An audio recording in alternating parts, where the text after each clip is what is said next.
जी, तो चलिए आज हम अपना लेक्चर नंबर 1 स्टार्ट करते हैं। मेरे पास लेक्चर नंबर 1 के नाम से एक माइक्रोसॉफ्ट एक्सेल की यहाँ पे शीट अवेलेबल है।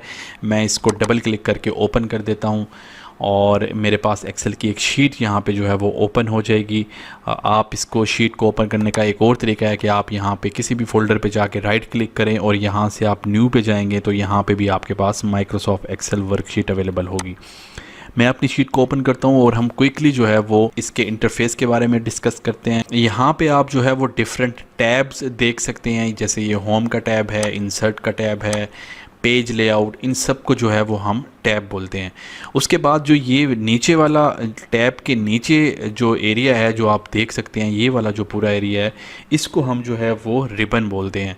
लाइक अगर मैंने इंसर्ट का टैब ओपन किया तो उसके नीचे इसका रिबन ओपन हो जाएगा और फिर हर टैब के नीचे कुछ ग्रुप्स होते हैं। आप यहाँ पे देख सकते हैं कि मैंने जैसे ही होम का टैब क्लिक किया तो यहाँ पे मेरे पास क्लिप बोर्ड का एक छोटा सा ग्रुप है और हर ग्रुप दूसरे ग्रुप से जो है वो एक छोटी सी लाइन उसको जो है वो अलग कर रही है दूसरे ग्रुप से। जैसे एक ग्रुप जो है वो क्लिप बोर्ड का है, दूसरा ग्रुप जो है वो फॉन्ट का है, तीसरा ग्रुप जो है वो अलाइनमेंट का है।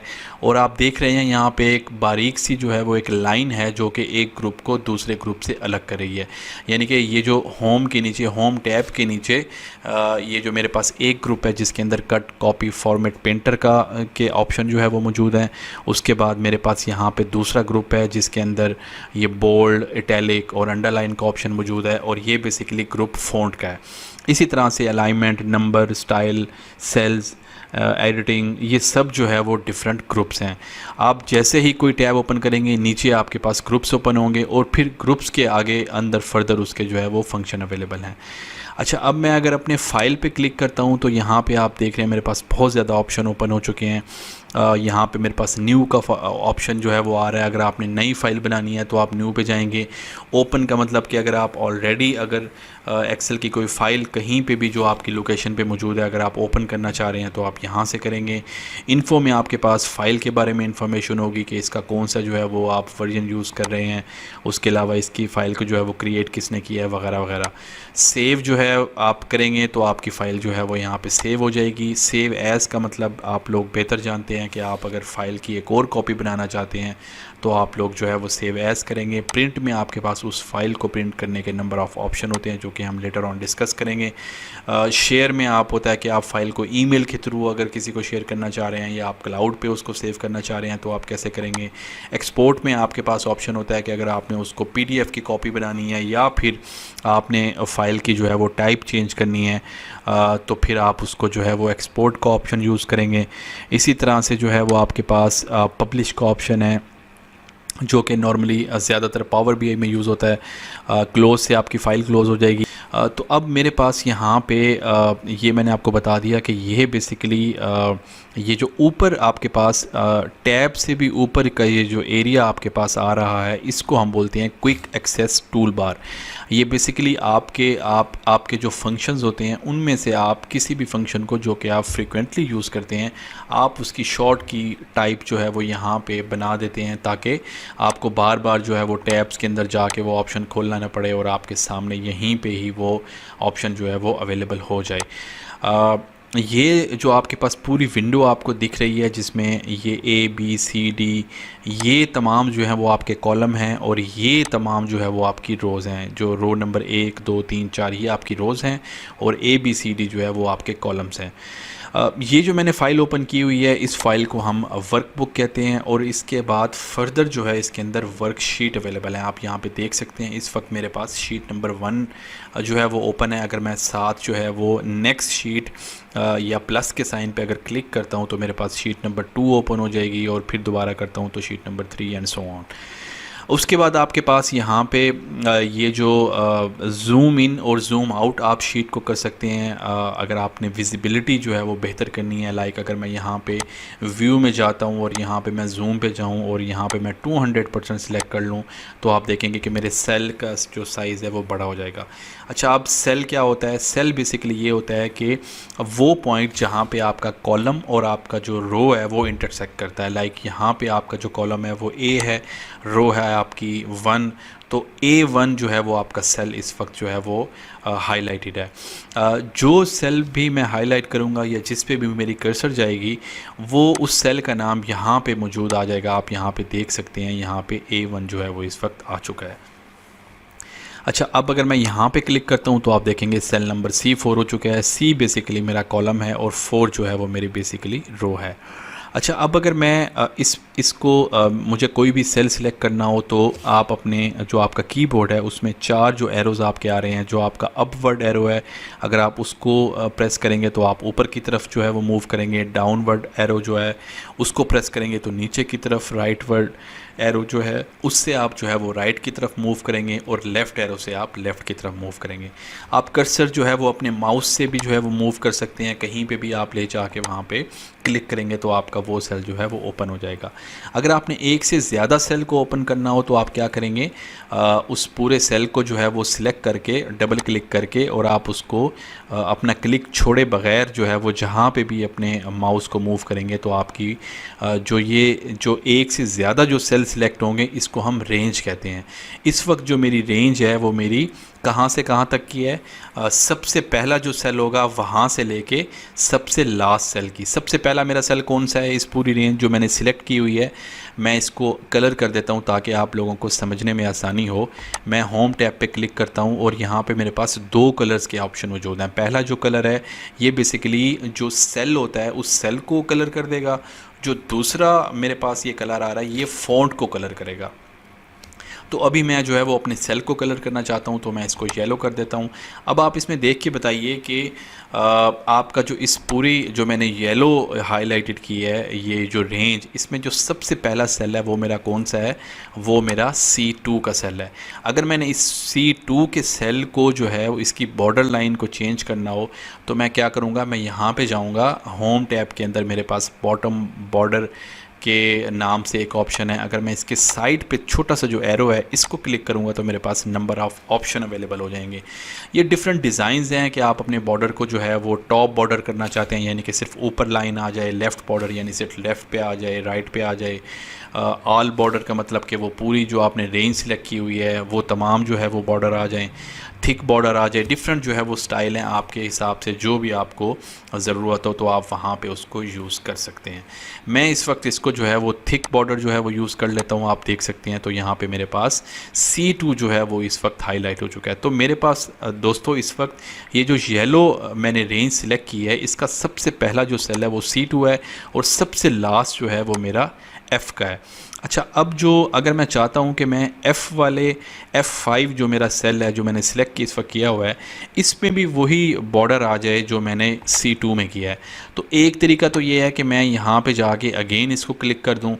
दूसरा ऑप्शन मेरे पास ये है कि मेरे पास ये फॉर्मेट पेंटर का ऑप्शन मौजूद है। ये क्या काम करता है कि ये आपका जो लास्ट फंक्शन परफॉर्म हुआ होता है, अगर आप फॉर्मेट पेंट करते हो तो वही फंक्शन ये जो है अगले सेल में परफॉर्म कर देता है।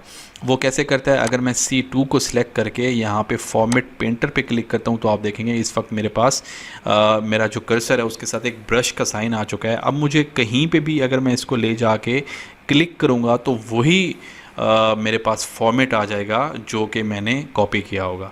आप देखते हैं मैंने जैसे ही F पे इसको क्लिक करके छोड़ दिया तो आप देख रहे हैं मेरे पास वही फॉर्मेट जो है वो मेरा F पे भी आ चुका है। तो इसका मतलब है कि ये जो मैंने येलो हाईलाइटेड अपने पास पूरी रेंज की थी इसका जो है वो जो सबसे पहला जो सेल है वो क्या था, C2।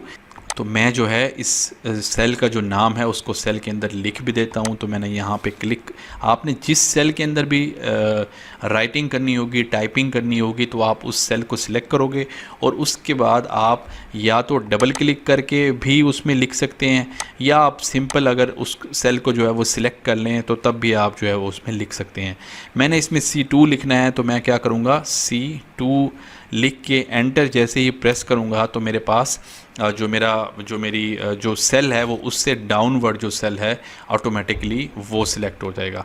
तो अब मैं अपने जो मेरे जो माउस जो मेरे कीबोर्ड के जो एरोज़ हैं वहाँ से मैं इस सेल को जो है मूव कर रहा हूँ और यहाँ पे आके मैं इसका भी नाम लिख देता हूँ जो कि F5 है।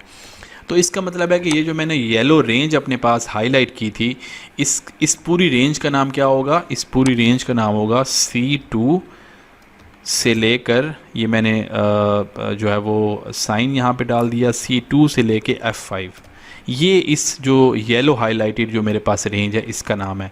अब आप लोगों को ये वेरीफाई करवाने के लिए कि यही नाम है, मैं क्या करता हूँ, यहाँ पे जो सेल का नाम आता होता है, अगर मैं यही जो C2 और F5 वहाँ पे लिखूँगा तो आप देखेंगे कि येलो हाईलाइटेड जो मेरा एरिया है वो सिलेक्ट हो जाएगा। तो मैं क्या करता हूँ, पहले जो C8 यहाँ पे लिखा हुआ है इसको मैं बैक स्पेस से ख़त्म करता हूँ और यहाँ मैं C2 अपना ये साइन डालता हूँ रेंज वाला, और F5 लिख के जैसे ही एंटर प्रेस करूँगा तो आपने देखा मेरे पास वो वाला येलो एरिया जो है वो हाईलाइट हो चुका है, जिसका मतलब है कि मेरी इस रेंज का जो नाम है वो C2 से F5 है। तो ये जो है वो आपको एक बेसिक जो है वो मैंने बताया कि किस तरह से जो है वो आप सेल आपका क्या होता है, आपके कॉलम क्या होते हैं, आपकी जो रोज़ हैं वो क्या होती हैं।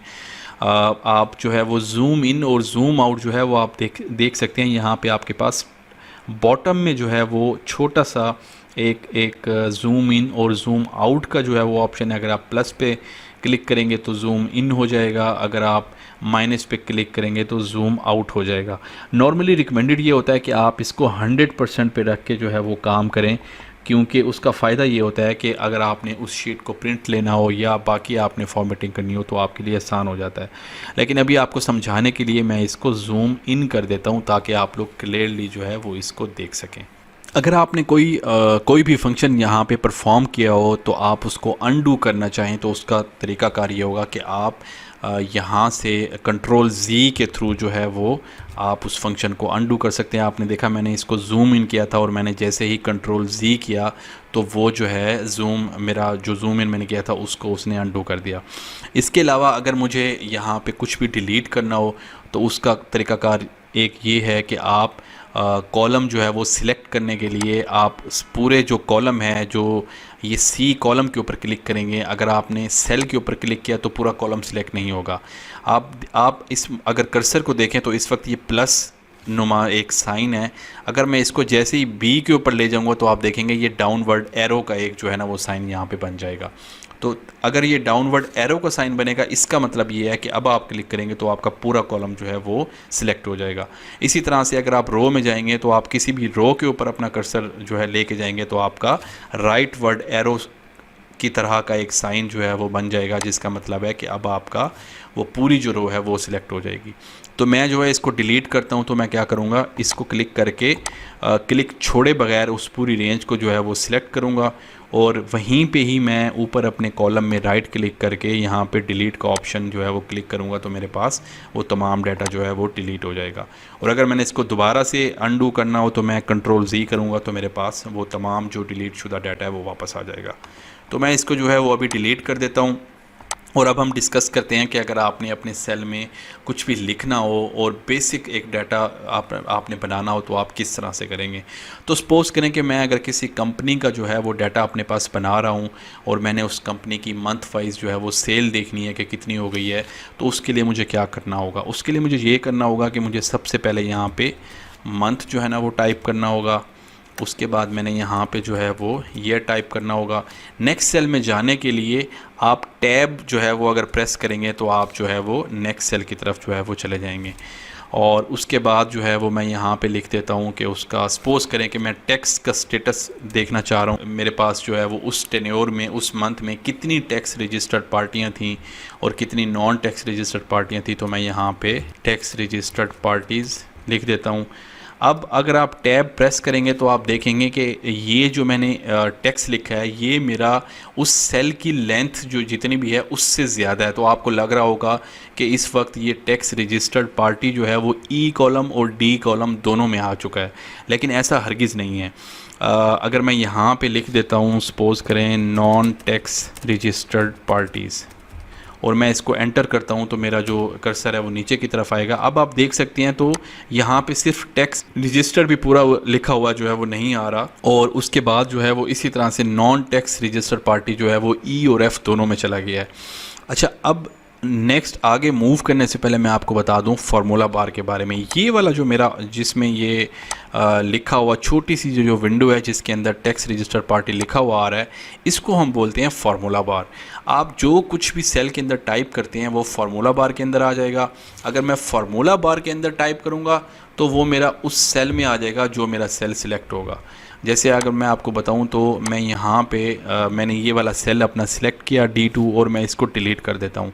अब मेरा जो सिलेक्शन हुई हुई है वो मेरी D2 पे है, तो मेरी सिलेक्शन मैं यहीं पे रहने देता हूँ और फार्मूला बार में जाके मैं यहाँ पे लिख देता हूँ टैक्स रजिस्टर्ड पार्टीज़। आप देख रहे हैं कि जैसे मैं फार्मूला बार में लिखता जा रहा हूं तो मेरे पास नीचे D2 में वही कुछ लिखा हुआ जो है वो आ रहा है। मैं यहां से एंटर करूंगा तो आप देख सकते हैं यहां पे मेरे पास वही कुछ लिखा आ चुका है।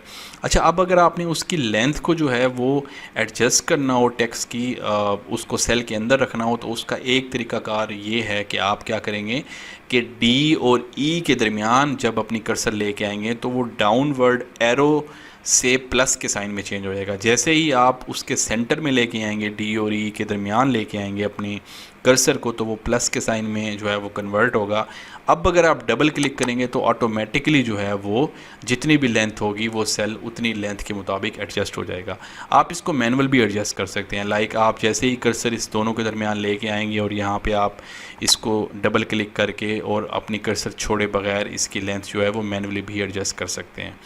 अगर आप चाहते हैं आपके बहुत सारे जो है वो सेल हैं जिनकी लेंथ जो है वो एडजस्ट होने वाली है, तो आप टॉप लेफ़्ट पे आप यहाँ पे देख सकते हैं कि छोटा सा एक जो है वो मेटेलिक डाउनवर्ड एरो सा बना हुआ है। अगर आप इसको जो है वो इस पे क्लिक करेंगे तो आपकी पूरी शीट जो है वो सिलेक्ट हो जाएगी, या फिर आप जो है वो कंट्रोल A अगर जो है वो प्रेस करेंगे तो भी आपकी जो पूरी शीट है वो सिलेक्ट हो जाएगी। जब आपकी पूरी शीट सिलेक्ट हो जाए तो आप कहीं पे भी जाके किसी भी दो कॉलम में जाके अगर डबल क्लिक करेंगे तो आपकी जितनी भी लेंथ है वो माइक्रोसॉफ्ट एक्सेल ऑटोमेटिकली उसको एडजस्ट कर देगा। अच्छा, आप ये भी नहीं करना चाह रहे, मैं इसको कंट्रोल Z करता हूँ और मैं ये चाहता हूँ कि मेरी जो सेल E की जो लेंथ है वो मेरी इससे ज़्यादा जो है वो ना बढ़े, क्योंकि अगर मैं इसको डबल क्लिक करता हूँ तो आप देख सकते हैं कि अब मेरी E सेल की जो लेंथ है वो बाकियों से थोड़ी सी ज़्यादा जो है वो बढ़ चुकी है। तो मैं इसको कंट्रोल Z करता हूँ तो मैं इसका दूसरा ऑप्शन मेरे पास क्या है कि मेरे पास यहाँ पे रैप टेक्स्ट का ऑप्शन है। जैसे ही मैं रैप टेक्स्ट पे क्लिक करूँगा तो आपने देखा कि उतनी ही जो मेरी सेल की जितनी लेंथ है उसके अकॉर्डिंगली वो टेक्स्ट जो है वो एडजस्ट हो चुका है। तो राइट साइड पे जाने की बजाय वो टेक्स्ट जो है वो नीचे की तरफ आ चुका है। अब मैं इसको अपने मैनुअली जो है थोड़ा सा एडजस्ट कर लेता हूँ। अगर मैं यहाँ पे इसको डबल क्लिक करके थोड़ा सा आगे ले जाऊँ तो आप देख सकते हैं कि अब मेरे पास जो है ना वो पार्टीज़ जो है वो नीचे की तरफ आ चुकी हैं। अब मैंने इसकी जो ऊपर वाली जो लेंथ है इसको एडजस्ट करना है, तो मैं क्या करूँगा, सेम मैं वही फंक्शन परफॉर्म करूँगा। मैं रो नंबर 2 और 3 के दरमियान जाके अगर डबल क्लिक करूँगा तो आप देखेंगे मेरे पास ये एडजस्टमेंट जो है ये भी हो चुकी है। अब यहाँ पर मैं चाहता हूँ कि ये जो मेरा टेक्स्ट है ये मेरा जो है वो सेंटर में आ जाए और ज़रा दिखने में फॉर्मेटिंग इसकी बेहतर हो। तो मैं क्या करूँगा, इस पूरे को सिलेक्ट करूँगा, जितने भी ये मेरे चार रोज़ हैं इनको मैंने सबको सिलेक्ट करके अगर आप यहाँ पे जाएंगे तो मेरे पास सेंटर योर कंटेंट के नाम से ऑप्शन है। अगर मैं इसको क्लिक करूँगा तो सेंटर में मेरा सारा कंटेंट आ जाएगा, और अगर मैं इससे ऊपर जाके मिडल अलाइन करूँगा तो मेरे पास सेंटर और मिडल में ये सारा टेक्स्ट जो है वो आ जाएगा। उसके बाद मैं क्या करता हूँ कि मैं इसको दोबारा से जो है वो सब चारों रो को सिलेक्ट कर लेता हूँ और यहाँ बॉर्डर पे जाके मैं यहाँ पे ऑल बॉर्डर जो है वाला ऑप्शन इसको क्लिक करूँगा तो आप देख सकते हैं कि इस वक्त मेरे पास सब के दरमियान ये जो है बॉर्डर आ चुका है। अच्छा, अब जो है वो हम नेक्स्ट चलते हैं। यहाँ पे अगर मैंने यहाँ पे कोई भी मैं मंथ जो है टाइप करता हूँ, मैंने यहाँ पे JAN टाइप किया और यहाँ पे मैंने FEB जो है वो टाइप कर दिया। ईयर के लिए मैं यहाँ पे 2013 लगा देता हूँ, यहाँ पे 2014 लगा देता हूँ, और टैक्स रजिस्टर पार्टी यहाँ पे 2 लिख देता हूँ, यहाँ पे 3 लिख देता हूँ, नॉन टैक्स रजिस्टर्ड 1 लिख देता हूँ और 2 लिख देता हूँ। ये बेसिकली मैं रैंडम जो है वो फिगर यहाँ पे लिख रहा हूँ। उसके बाद हम डिस्कस करते हैं कि ये चूँकि मेरी हेडिंग है month, year, tax register parties और नॉन टैक्स रजिस्टर पार्टी, तो मैं इसको जो है वो बोल्ड भी कर सकता हूँ। तो एक तरीका कार तो ये है कि मैं अगर सिर्फ इन चारों को सिलेक्ट कर लेता हूँ और उसके बाद मैं यहाँ पे अपने होम टैब के नीचे बोल्ड को क्लिक करूँगा तो ये चारों जो है वो बोल्ड हो जाएंगी। उसके बाद मैं यहाँ पे जो है वो सेल्स ऐड कर देता हूँ और यहाँ पे मैं अमाउंट कोई सी भी यहाँ पे लिख देता हूँ 5000 की और यहाँ पे 2000 की। उसके बाद अगर आप लोग ये चाहते हैं कि आप लोग यहाँ पे करेंसी का साइन ऐड कर दें, डॉलर का साइन ऐड कर दें या फिर आप लोग कोमा ऐड कर दें, तो आप लोग जो है ना वो बआसानी कर सकते हैं। वो ऐसे कर सकते हैं कि आप लोग इसको सिलेक्ट कर लें, इस दो सेल को सिलेक्ट कर लें, या फिर अगर आपको ये लगता है कि इस पूरे सेल में सिर्फ सेल की ही फिगर आएगी तो फिर आप पूरे कॉलम को जो है ना वो सिलेक्ट करके अगर आप नंबर के ग्रुप में जाएंगे तो यहाँ आपके पास कोमा जो है वो स्टाइल आ रहा है। अगर आप इसको क्लिक करेंगे तो आपके पास यहाँ पे जितनी भी फिगर्स आएंगी इस पूरे कॉलम में सबके साथ ऑटोमेटिकली जो है वो कोमा ऐड हो जाएगा। उसके बाद अगर आप लोग ये चाहते हैं कि आप लोगों के पास कोई ऐसा डाटा हो जो कि परसेंटेज का हो और आप लोग जैसे ही वहाँ पे वैल्यू डालें परसेंटेज की तो वो परसेंटेज के साइन के साथ जो है वो वहाँ पे आपके सामने डिस्प्ले हो जाए, तो आप लोग क्या करोगे, लाइक यहाँ पे अगर मैं डाल देता हूँ परसेंटेज वैल्यू, मैं एक और यहाँ पे जो है ऐड कर देता हूँ कॉलम, और यहाँ पे अगर मैं 10 डालूंगा तो यहाँ पे परसेंटेज शो नहीं होगी। तो अगेन आप लोग को क्या करना होगा कि आप लोग सबसे पहले तो ये पूरा कॉलम जो है वो सिलेक्ट करें और इस कोमा के साथ ही परसेंटेज का ऑप्शन है। जैसे ही मैं परसेंटेज यहाँ पे सिलेक्ट कर लूँगा, अब अगर यहाँ पे मैं 10 वैल्यू डालूंगा तो आपके पास 10 परसेंटेज आएगा, 12 डालूंगा तो 12, जो भी आप वैल्यू डालेंगे तो वो परसेंटेज में आपके पास शो हो जाएगा। अगर आप लोग ये चाहते हैं कि आपकी वैल्यू के साथ डॉलर का साइन आ जाए, लाइक जो करेंसी अगर आप ऐड करना चाहते हैं वो आ जाए, तो आप लोग अगेन पूरा जो है वो कॉलम सिलेक्ट करें और आपके पास यहाँ पे तीसरा जो ऑप्शन है वो आपका करेंसी की वैल्यू का है। यहाँ पे सबसे टॉप पे यूनाइटेड स्टेट की करेंसी डॉलर का साइन आ रहा है। मैं जैसे ही ये यहाँ पे पुट करता हूँ आपके पास करेंसी की वैल्यू जो है वो डॉलर में आ जाएगी। अब मसला ये है कि यहाँ पे ये जो है वो डेसिमल की वैल्यू भी दे रहा है। आप देख सकते हैं यहाँ पे 0.00 भी ऐड हो चुका है जो कि मुझे नहीं चाहिए। तो मैं क्या करूँगा, यहाँ पे मेरे पास दो ऑप्शन है, एक है इंक्रीज डेसिमल, एक है डिक्रीज डेसिमल। इस केस में मैं डिक्रीज डेसिमल करूँगा तो आप देखेंगे कि वो पॉइंट के बाद 00 जितनी भी वैल्यू है वो यहाँ पे ख़त्म हो चुकी है। अगर आप चाहते हैं कि आपके पास वैल्यू जो है वो डेसिमल के साथ आए तो जितने पॉइंट्स के साथ आप उसको ऐड करना चाहें आप इंक्रीज डेसिमल के साथ जो है उसको ऐड कर सकते हैं। नेक्स्ट जो हमारे पास ऑप्शन है वो मर्ज एंड सेंटर का हम देख लेते हैं। मर्ज एंड सेंटर हम कब यूज़ करते हैं, लाइक अगर मेरे पास ये जो सारा डाटा है ये ABC लिमिटेड कोई कंपनी है, इसका डाटा मेरे पास जो है वो मौजूद है। अगर आपने अपना पूरा जो रो है या तो आप उसको अपनी माउस की कर्सर से भी सिलेक्ट कर सकते हैं। अगर आप उसको कीबोर्ड से सिलेक्ट करना चाहते हैं तो उसके लिए आपको क्या करना होगा, आपको शिफ्ट प्रेस करना होगा और आपको अपनी जो राइट एरो है उसको आप प्रेस करते जाएंगे तो आप राइट की तरफ आते जाएंगे। अगर आप शिफ्ट डाउनवर्ड एरो पे क्लिक करेंगे तो आप नीचे की तरफ आते रहेंगे। तो इस केस में जो है वो मैं क्या करूँगा कि मैं राइट की तरफ मूव करूंगा और यहाँ पे मैं चाहता हूँ कि मेरे पास ABC लिमिटेड जो है वो पूरा सिर्फ एक ही यहाँ पे जो रो में जो है वो आ जाए। तो मैं क्या करता हूँ, यहाँ पे मर्ज एंड सेंटर जैसे ही करूँगा तो मेरे पास यहाँ पे ABC लिमिटेड जो है वो यहाँ पे लिखा हुआ आ जाएगा। अब मैं यहाँ पे इसका कलर जो है वो चेंज कर देता हूँ, यहाँ पे मैं इसको येलो कलर कर देता हूँ तो आप देखेंगे मेरे पास यहाँ पे पूरी जो रो है वो इस वक्त सिंगल रो में कन्वर्ट हो चुकी है और उसका कलर मैंने येलो कर दिया है। अब यहाँ पे जो मेरे पास दूसरा ऑप्शन था फ़ॉन्ट कलर का, जो उस वक्त मैंने आपको बताया था, वो ये था कि अब यहाँ पे मेरे पास सेल का कलर तो येलो हो चुका है, लेकिन अगर मैं ABC लिमिटेड का कलर चेंज करना चाहता हूँ तब मुझे जो है वो फ़ॉन्ट कलर सिलेक्ट करना पड़ेगा, या आप अगर मज़ीद कलर चाहते हैं तो यहाँ से आप कोई भी कलर सिलेक्ट कर सकते हैं।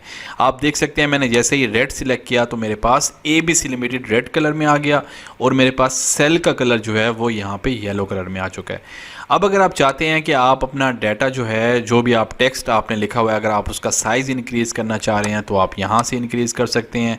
आप यहाँ से भी जो है वो साइज़ को चेंज कर सकते हैं। उसके अलावा आप वो जो इसकी अलाइनमेंट है, अगर आप यहाँ पे जाएंगे ओरिएंटेशन में तो आपके पास डिफरेंट ऑप्शन है। अगर आप इसको क्लॉकवाइज को सिलेक्ट करेंगे तो आपके पास इस तरह से जो है वो डाटा आ जाएगा। अगर आप इसको वर्टिकली टेक्स्ट करेंगे तो इस तरह से आ जाएगा। डिफरेंट जो है वो आपके पास टेक्स्ट के जो है वो स्टाइल हैं, आपको जो भी सिलेक्ट करना हो आपके काम के हवाले से आप उसको सिलेक्ट कर सकते हैं। उसके बाद हम यहाँ पे अगर आपने किसी भी, ये जो मेरे पास हेडिंग है, अगर मैंने इनका जो है वो फॉर्मेट चेंज करना हो, अगर मैंने इनके जो स्टाइल हैं सेल के वो चेंज करना हो, आप यहाँ पे देख सकते हैं बाय डिफ़ॉल्ट एक्सेल में जो है वो डिफरेंट स्टाइल है। इसके बारे में हम लेटर ऑन जो है वो डिटेल में बात करेंगे कि आप कैसे जो है वो अपना स्टाइल भी यहाँ पे क्रिएट कर सकते हैं। But for the time being यहाँ पे जो अवेलेबल स्टाइल हैं उनमें से भी अगर आपने कोई स्टाइल अपनी हेडिंग का लेना हो तो आप यहाँ से जो है उसको सिलेक्ट कर सकते हैं। उसके बाद हम डिस्कस करते हैं कि अगर आपके पास ये एक डाटा जो है वो मौजूद है और आप चाहते हैं कि आप इसका प्रिंट आउट जो है ना वो लें, तो आपको उससे पहले कुछ बेसिक चीज़ों का ख्याल करना पड़ेगा। आपको जो गैर ज़रूरी स्पेसिस हैं वो पहले ख़त्म करनी होंगी और आपको कोशिश करनी होगी कि आप अपना डाटा जो है वो इस तरह से प्रेजेंट करें ताकि आप उसका जब प्रिंट लें तो वो तमाम जो डाटा है वो एक पेज पे एक अच्छी प्रेजेंटेशन के साथ जो है वो प्रिंट आउट हो सके। जैसे इस केस में अगर मैं देखूं तो ये जो टेक्स्ट रजिस्टर पार्टी है इसमें ये सेल जो है इसकी लेंथ थोड़ी मुझे ज़्यादा लग रही है, तो मैं क्या करता हूं कि मेरे पास एक ऑप्शन है कि मैं मैनुअली जो है इसको थोड़ा सा इसकी लेंथ को कम कर दूं, लेकिन अब मैं देखूंगा तो मेरे पास टेक्स्ट पूरा नहीं आ रहा। तो उसके लिए मेरे पास क्या ऑप्शन है कि मैं यहाँ से रैप टेक्स्ट कर देता हूँ। तो आप देखेंगे मेरे पास इस फॉर्म में जो है वो डाटा आ चुका है। नेक्स्ट मेरे पास इसकी लेंथ भी थोड़ी सी ज़्यादा है तो मैं इसको थोड़ा सा मैनुअली और कम कर देता हूँ। उसके बाद मेरे पास जो सेल है उसकी जो सेल है उसको भी मैं थोड़ा सा मैनुअली जो है डिक्रीज़ कर देता हूँ। मंथ पे मैंने जैसे ही डबल क्लिक किया तो उसने ऑटोमेटिकली अपनी जो लेंथ है उसकी सेल की उसको वो खुद ही एडजस्ट कर लेगा। लाइक अगर ईयर की मैंने जो है वो सेल की लेंथ को एडजस्ट करना हो तो एक तरीका तो ये है कि मैं मैनुअली जो है वो आगे पीछे सेल को करता रहूँ। दूसरा तरीका ये है कि अगर मैं सी और डी के दरमियान डबल क्लिक करूँगा तो ऑटोमेटिकली जो उसकी लेंथ है वो एडजस्ट हो जाएगी। उसके बाद जो है वो मैं डाटा की अलाइनमेंट जो है वो थोड़ी सी सेंटर में कर देता हूँ ताकि ये और भी जो है वो बेहतर प्रेजेंटेशन में आ जाए। उसके बाद मैं अब इसका प्रिंट लेने के लिए मेरे पास एक ऑप्शन ये है कि मैं कंट्रोल पी का जो मेरे पास शॉर्ट की है अगर मैं उसको प्रेस करूँगा तो भी मैं यहाँ पे प्रिंट वाले ऑप्शन पे आ जाऊँगा। और दूसरा मेरे पास ऑप्शन ये है कि बिल्कुल स्टार्ट में मैंने आपको बताया था कि आप यहाँ पे जब क्लिक करेंगे फ़ाइल पे तो यहाँ से भी आपके पास प्रिंट का ऑप्शन मौजूद है। अब मेरे पास इस तरह की फॉर्म में जो है ना वो डाटा जो है वो आ चुका है, लेकिन अगर आप देख सकें तो ये कुछ ज़्यादा प्रेजेंटेबल मेरे पास नहीं लग रहा। तो मेरे पास क्या ऑप्शन है कि एक ऑप्शन ये है कि मैं यहाँ से पेज सेटअप में जाके इसको इस वक्त पोर्ट्रेट से लैंडस्केप पे कर दूं। जब मैं इसको लैंडस्केप पे करूँगा और इसको ओके करूँगा तो मेरे पास इस तरह से जो है वो यहाँ पे डाटा जो है वो आ जाएगा और यहाँ से मैं इसकी जो साइज़ है इसको भी एडजस्ट कर देता हूँ और इसको बढ़ा के 140 पे कर देता हूँ। तो आप देखेंगे मेरे पास इस तरह का जो है वो डाटा मौजूद हो जाएगा। तो यहाँ से आप जो है आपके पास प्रिंटर, यहाँ से जो प्रिंटर का ऑप्शन है यहाँ पे आप लोग जो है जो भी आपका अवेलेबल प्रिंटर होगा उसको सेट कर लेंगे। यहाँ पे आपके पास ऑप्शन आ रहे हैं। सबसे पहला ऑप्शन है प्रिंट एक्टिव शीट, जिसका मतलब है कि इस वक्त जो भी एक्टिव शीट है उसका प्रिंट आउट लेना है। प्रिंट इंटायर वर्कबुक, यानी कि एक वर्कबुक के अंदर जैसे मैंने आपको बताया एक से ज़्यादा वर्कशीट भी हो सकती हैं। तो अगर आपके पास 2 या 2 से ज़्यादा वर्कशीट हैं तो वो तमाम शीट का जो है ना वो प्रिंट ले लेगा। प्रिंट सिलेक्शन का मतलब यह है कि आपने जो एरिया सिलेक्ट किया होगा, लाइक अगर मैं इसको स्केप करता हूं तो मैं वापस अपनी उसी डाटा पे आ जाऊंगा। अब मैं अगर सिर्फ इन 2 जो है वो सेल्स को अगर सिलेक्ट करता हूं और अगेन मैं कंट्रोल पी करता हूं और यहाँ से मैं जाके जो मेरा तीसरा ऑप्शन है प्रिंट सिलेक्शन पे क्लिक करता हूं तो आप देखेंगे सिर्फ उन्हीं 2 का यहाँ पे प्रिंट आ जाएगा जो कि मैंने सिलेक्ट की होंगी। लेकिन मैं यहाँ से एक्टिव शीट पे क्लिक कर देता हूँ। कुछ जो है यहाँ पे जो आपके पेजेस होती हैं A4 साइज़ होता है, डिफरेंट आपके पेज के साइज़ होते हैं, डिपेंड करता है आपकी रिक्वायरमेंट क्या है। तो यहाँ से आप इसको प्रिंट आउट कर सकते हैं और अपना जो डाटा है उसको हार्ड फॉर्म में जो है ना वो लेके आ सकते हैं। नेक्स्ट हम डिस्कस करते हैं कि आप यहाँ पे एक्सेल में फार्मूला जो है वो कैसे डिज़ाइन कर सकते हैं। फार्मूला डिज़ाइन करने का जो बेसिक आपके पास असूल है वो ये है कि आपको फार्मूला जो है वो टाइप करने से पहले इज़ इक्वल टू का साइन जो है ना वो ऐड करना पड़ता है, या आपको जो है वो प्लस का साइन जो है ना वो आपको सबसे पहले लगाना पड़ता है किसी भी फार्मूला को एक्टिवेट करने के लिए। लाइक अगर मैं चाहता हूं कि मैं इन 2 जो मेरी सेल की वैल्यू है इनको मैं ऐड कर दूं तो उसका मेरे पास क्या फार्मूला होगा। सबसे पहले मैं इज इक्वल टू का साइन यहाँ पे प्रेस करूँगा, उसके बाद मैं उस सेल को सिलेक्ट करूँगा जिसकी वैल्यू मैं ऐड करना चाह रहा हूँ। तो मैं इस सेल की वैल्यू सिलेक्ट करना चाह रहा हूँ, उसके बाद मैं इसको ऐड करना चाह रहा हूँ तो मैं प्लस का साइन लगाऊंगा। किस में ऐड करना चाह रहा हूँ, इस सेल में ऐड करना चाह रहा हूँ, इसको प्रेस करूँगा और एंटर का बटन जैसे ही मैं प्रेस करूँगा तो मेरे पास यहाँ पे एडिशन हो जाएगा। अब आप देख सकते हैं कि मेरे पास जो इस वक्त सोल्यूशन जो है वो तो 3 आ रहा है, लेकिन जो इसके बैक एंड पे जो फार्मूला यूज़ हो रहा है वो यहाँ फार्मूला बार में आप देख सकते हैं। अगर आपने देखना हो यहाँ सेल के अंदर के क्या फार्मूला यूज़ हुआ है तो आप उसी सेल के अंदर अगर डबल क्लिक करेंगे तो भी आपके पास जो है वो फार्मूला ओपन हो जाएगा और वो आपको बताएगा कि कौन कौन से 2 सेल जो है वो आपके सिलेक्ट हो चुके हैं। यहाँ D3 जो है वो ब्लू कलर में है और यहाँ पे जो D3 है वो ब्लू कलर में है, E3 रेड कलर में है और E3 यहाँ पे रेड कलर में है। उसके बाद अगर आप चाहते हैं कि यही फार्मूला आप बाकी जगहों पे भी इम्प्लीमेंट कर लें, यानी कि जो आप चाह रहे हैं कि 3 और 2 को भी वो ऐड कर दे, तो आपको दोबारा फार्मूला लगाने की ज़रूरत नहीं है, बल्कि एक तरीका ये है कि आप इस फार्मूला को कॉपी करें। मैं इसको कंट्रोल-C करता हूं और मैं इसको अपनी डाउनवर्ड एरो से नीचे की तरफ आता हूं और यहाँ पे मैं वही फार्मूला जो है वो पेस्ट कर देता हूं, यानी कंट्रोल-V का अगर मैं शॉर्ट की यूज़ करूं तो आप देखेंगे मेरे पास वही फार्मूला नीचे जो है वो ड्रैग होके उसने 3 और 2 को भी ऐड कर दिया है। दूसरा मेरे पास ऑप्शन क्या है कि मैं इसको डिलीट करके, अब अगर आप इस सेल के बॉटम कॉर्नर पे देखें तो छोटा सा एक यहाँ पे डॉट का साइन आ रहा है। जैसे ही मैं बॉटम वाले कॉर्नर पे अपनी कर्सर को लेके जाऊंगा तो वो उसका जो इसकी जो शेप है वो चेंज हो जाएगी। आपने देखा जैसे ही मैं लेके आया तो एक प्लस का साइन जो है ना वो आ गया है। इसका मतलब है यहाँ से आप उस फार्मूला को नीचे ड्रैग कर सकते हैं। मैं जैसे ही डबल क्लिक करके इसको नीचे ड्रैग करूँगा तो आप देखेंगे यहाँ पे 5 आ जाएगा। अगर मैं इसको मज़ीद नीचे की तरफ ड्रैग करता जाऊं तो ये 0 0 मुझे देता जाएगा, क्योंकि यहाँ पे कोई वैल्यू भी नहीं है।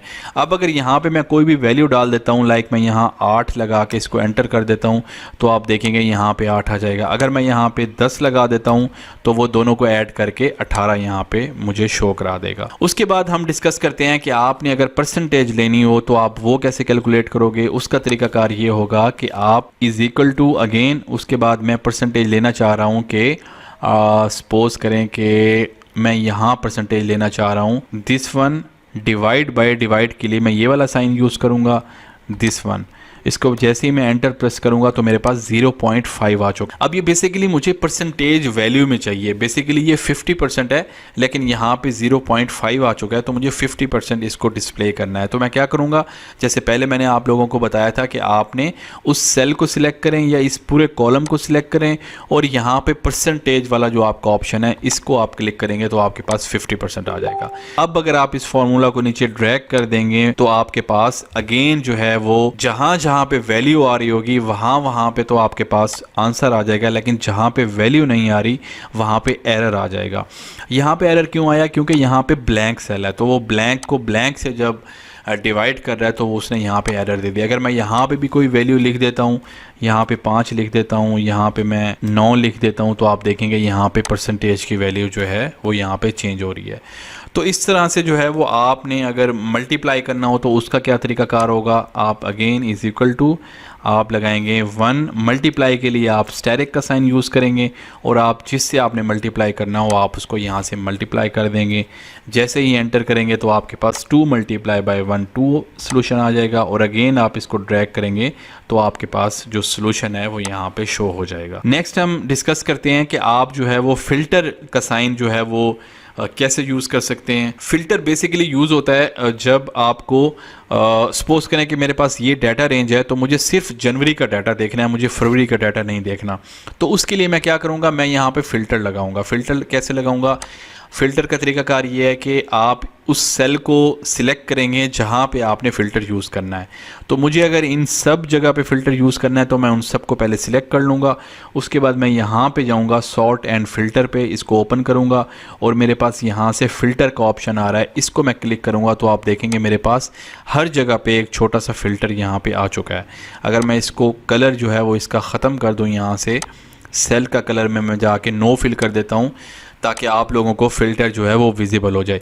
अब अगर आप इसको ये जो आपके पास फ़िल्टर आ चुका है, अगर आप इसको क्लिक करेंगे तो आपके पास जितने भी इस केस में मेरे पास चूँकि मंथ हैं और अदरवाइज़ आपके पास जितनी भी डिटेल होगी उसके नीचे वो तमाम जो है वो उस फ़िल्टर के अंदर शो हो जाएंगे। मुझे जो है यहाँ पे सपोज़ करें कि जनवरी का डाटा चाहिए, तो मैंने सिर्फ जनवरी को यहाँ पे सिलेक्ट करके ओके करूँगा, तो अब मेरे पास सिर्फ जनवरी का डाटा आएगा। उसके अलावा जितना भी मेरे पास डाटा होगा वो तमाम का तमाम जो है वो हाइड हो जाएगा। अब वो डाटा हाइड कैसे हुआ आप देख सकते हैं। यहाँ पे एक नंबर मेरे पास जो रो नंबर आ रहा है वो 1 आ रहा है, 2 आ रहा है, 3 आ रहा है और उसके बाद 10 आ रहा है। इसका मतलब है 3 और 10 के दरमियान मेरी जितनी भी रो हैं वो तमाम की तमाम जो हैं वो इस वक्त हाइड हो चुकी हैं। उनको अनहाइड करने का एक तरीका ये है कि अगेन मैं यहाँ पे जाके क्लियर फ़िल्टर फ्रॉम मंथ कर दूं, तो मेरे पास वो तमाम जो मेरी रोज़ हैं हाईलाइट हो जाएंगी अगेन। नेक्स्ट हम डिस्कस करते हैं कि अगर आपके पास ज़्यादा डाटा हो, लाइक अगर मैं यहाँ पे इसको डिलीट कर देता हूँ, मैं इस तमाम रो को सिलेक्ट करता हूँ और यहाँ पे मैं इसका डिलीट का ऑप्शन यहाँ पे प्रेस कर देता हूँ, तो मैं यहाँ पे बाकी डाटा भी ऐड कर देता हूँ ताकि हम इसको डिटेल में जो है वो डिस्कस कर सकें। जी, तो आपने देखा मैं यहाँ पे जनवरी फरवरी के बाद मैंने तमाम जो मेरे पास मंथ है मार्च अप्रैल मई जून जुलाई, और यहाँ पे मैं इसी तरह ईयर भी अपने जो है ना वो बढ़ाता गया हूँ। जैसे ही मैं नीचे की तरफ आता रहूँगा तो आप देखेंगे मेरे पास जो मेरी मेन हेडिंग है वो विजिबल नहीं होगी। तो उसके लिए क्या तरीकाकार ये है कि लाइक मुझे इस वक्त इस एग्जांपल में अपने इस वाली जो हेडिंग है इसको फ्रीज़ करना पड़ेगा, ताकि मैं नीचे आऊँ तो ये वाली जो मेरे पास हेडिंग है ये फ्रीज़ रहे, ये कहीं मूव ना करे, ताकि मुझे पता चलता रहे कि मैं इस वक्त किस हेडिंग के अंडर मौजूद हूँ। तो फ्रीज़ करने का तरीकाकार ये है कि आपने जिस हेडिंग को या जिस सेल को फ्रीज़ करना हो उससे नीचे वाले सेल में आप आ जाएं। लाइक मुझे इस वक्त इस सेल को जो है वो फ्रीज़ करना है, तो मैं उससे नीचे वाले सेल पे आऊँगा और यहाँ से मैं व्यू पे जाऊँगा और मेरे पास यहाँ पे फ्रीज़ पेन का एक ऑप्शन आ रहा है। मैं इसको ओपन करूँगा और यहाँ से फ्रीज़ पेन को जैसे ही सिलेक्ट करूँगा तो आप देखेंगे कि मेरी ये जो हेडिंग है इसके नीचे एक छोटी सी लाइन आपको यहाँ पे फील हो रही होगी, ये वाली। मैं आपको ये ज़्यादा विजिबल करवाने के लिए क्या करता हूँ कि अगर मैं ये ग्रिड लाइन को अनचेक कर देता हूँ तो आप देखेंगे कि मेरे जो सेल्स थे वो यहाँ पे तमाम ख़त्म हो चुके हैं। तो आपको अब ये जो लाइन है ये थोड़ी ज़्यादा विजिबल होगी। अब मैं अगर नीचे की तरफ आऊँगा तो आप देखेंगे कि मैं जितना नीचे आता रहूँगा मेरा जो हेडिंग थी वो मेरी इस वक्त फ्रीज़ हो चुकी है, और मुझे पता है कि इस वक्त मैं ये मेरा मंथ का कॉलम है, ये मेरे ईयर का है, ये रजिस्टर्ड पार्टी है, ये मेरी सेल का कॉलम है और ये मेरी परसेंटेज का कॉलम है। उसके अलावा आप अपनी जो फार्मूला बार है उसको भी हाइड कर सकते हैं। यहाँ आप व्यू के नीचे अगर फार्मूला बार पे क्लिक करेंगे तो आपकी फार्मूला बार जो है वो हाइड हो जाएगी। इसी तरह अगर आप हेडिंग को जो है वो क्लिक कर देंगे तो आप देख सकते हैं इस वक्त आपकी जो रो और कॉलम नंबर है वो आपके जो है वो हाइड हो चुकी हैं।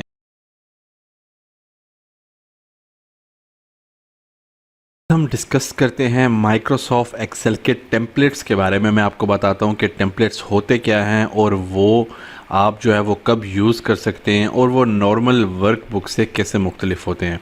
ये जो इस वक्त आप लोग वर्कबुक देख रहे हैं ये एक सिंपल एक्सेल की फ़ाइल है जिसको हम वर्कबुक बोलते हैं, और टेम्पलेट्स होते हैं जो प्री डिज़ाइंड फॉर्मेट होते हैं जो कि आप अपने पास सेव रखते हैं, और अगर उसी तरह का काम आपको दोबारा करना हो तो बजाय इसके कि आप नए सिरे से वो दोबारा फॉर्मेट डिज़ाइन करें, आपने जो पीछे अपने पास ऑलरेडी वो जो फॉर्मेट डिज़ाइन किया होगा और अपने पास टेम्पलेट की फॉर्म में सेव किया होगा, आप उसको ओपन करेंगे और उसके ऊपर दोबारा जो है वो अपना काम स्टार्ट कर देंगे। माइक्रोसॉफ्ट एक्सेल जो है वो बाय डिफ़ॉल्ट आपको बहुत सारे टेम्पलेट्स भी ऑफ़र करता है, और मैं आपको बताता हूँ कि आप उनको कैसे एक्सेस कर सकते हैं। आप लोग जो है वो फाइल पे क्लिक करें और इसके अंदर आप देख सकते हैं कि माइक्रोसॉफ्ट एक्सेल ने बाय डिफ़ॉल्ट अपने अंदर बहुत ज़्यादा जो है वो टेम्पलेट्स सेव कर रखे हैं। आप लोग इनको भी यूज़ कर सकते हैं। अगर आप यहाँ पे सजेस्टेड सर्चेज़ में आएंगे तो यहाँ पे स्पेसिफिक कैटेगरी से रिलेटेड टेम्पलेट्स भी अवेलेबल हैं। लाइक अगर आप लोगों को चार्ट्स से रिलेटेड कोई टेम्पलेट चाहिए तो चार्ट पे क्लिक करेंगे तो फिर चार्ट से रिलेटेड जितने टेम्पलेट्स हैं वो यहाँ पे आपके सामने आ जाएंगे। मैं अगर इनमें से कोई टेम्पलेट जो है वो अगर यूज़ करना चाहता हूँ तो मैं सिंपल क्या करूँगा कि मैं उस पर डबल क्लिक करता हूँ उस टेम्पलेट के ऊपर। ये बेसिकली एक वीकली कोर्स शेड्यूल है और इसमें आप जो है वो कुछ चेंजेस कर सकते हैं। लाइक अगर आपने यहाँ पे जो अपने टास्क हैं वो आपके टास्क डिफरेंट होंगे, आप यहाँ पे उन टास्क की जो डिटेल है वो यहाँ पे मेंशन कर सकते हैं। उसके अलावा यहाँ पे डेट जो है वो करंट डेट ही आ रही है, करंट डेट का फार्मूला यहाँ पे लगा है, तो आप जिस दिन भी ये डेट ओपन करेंगे तो उस दिन की जो है वो करंट डेट आपको यहाँ पे मिल जाएगी। इसी तरह से मैं दोबारा जो है वो फ़ाइल ओपन करता हूँ। ये एक मेरे पास ऑलरेडी कुछ टेम्पलेट्स यहाँ पे आ रहे हैं जो कि मैंने पहले से यूज़ किए होंगे, तो वहाँ पे इस वजह से मेरे पास रीसेंट डॉक्यूमेंट की सूरत में वो टेम्पलेट्स यहाँ पे मौजूद हैं। मैं दोबारा मोर टेम्पलेट्स में जाता हूँ और अब की बार मैं जो है वो मंथली एक्सपेंसेस का एक जो है वो टेम्पलेट ओपन कर देता हूँ। अच्छा, अब मैं यहाँ पे आप लोगों को बताता चलूँ कि अगर इस कोर्स के बाद आप ऑनलाइन अर्न करना चाह रहे हैं तो आप जो है वो टेम्पलेट का एक गिग भी क्रिएट कर सकते हैं, क्योंकि इसकी बहुत ज़्यादा डिमांड है। लोग जो है वो अपनी इनवॉइसेस के, एक्सपेंसेस ट्रैक करने के, इनकम ट्रैक करने के जो है वो टेम्पलेट्स बनवाते हैं। और अगर आप लोग जो है वो इसमें माहिर हैं और आप लोग एक बड़ी क्लीन और प्रोफेशनल लुकिंग टेम्पलेट बना सकते हैं, तो आप इसको बड़ा अच्छा जो है वो ऑनलाइन इसके थ्रू अर्न कर सकते हैं। ये बेसिकली टेम्पलेट जो है ये आपकी जो मंथली आपकी जो इनकम है, आपके एक्सपेंसेस हैं, उनको जो है वो ट्रैक करने के लिए बनाया गया। आप यहाँ पे देख सकते हैं, यहाँ पे आपकी जो अमाउंट लेफ़्ट है वो आ रही है, यहाँ पे आपकी जो एक्सपेंसेस है वो आ रहे हैं। उसके बाद यहाँ पे ग्राफिकल रिप्रेजेंटेशन आ रही है मंथली इनकम की, मंथली एक्सपेंसेस की, सेमेस्टर के एक्सपेंसेस की।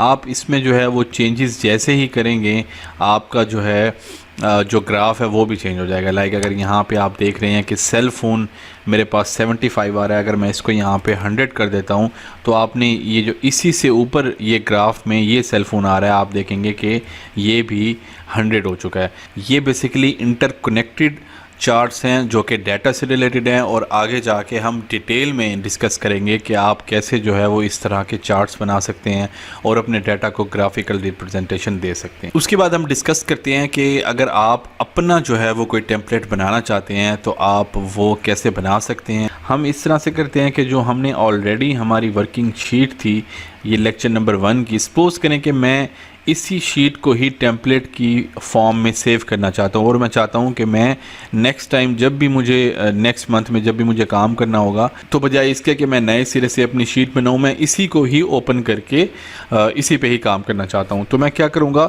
मैं फ़ाइल पे क्लिक करूँगा, यहाँ पे मैं इसको सेव एज़ करूँगा।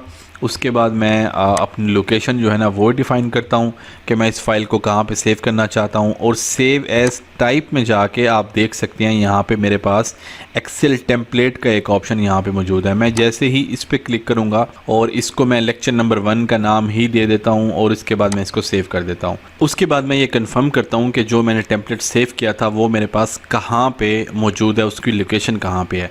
तो मैं क्या करता हूँ कि मैं फ़ाइल पे जाता हूँ, उसके बाद मैं यहाँ पे आप देख सकते हैं। अच्छा, हम यहीं पे डिस्कस कर लेते हैं कि यहाँ पे एक रीसेंट का ऑप्शन आ रहा है, एक पिन का ऑप्शन आ रहा है। रीसेंट का जो ऑप्शन होता है इसका मतलब है कि यहाँ पे वो वाली फाइल्स होंगी जो हमने रिसेंटली ओपन की होंगी। इसके साथ पिन आ रहा है कि अगर कोई फ़ाइल आप फ्रिक्वेंटली यूज़ करते हैं तो आप उसको अगर पिन कर देंगे तो वो ऑलवेज़ यहाँ पे जो है वो मौजूद रहेंगी।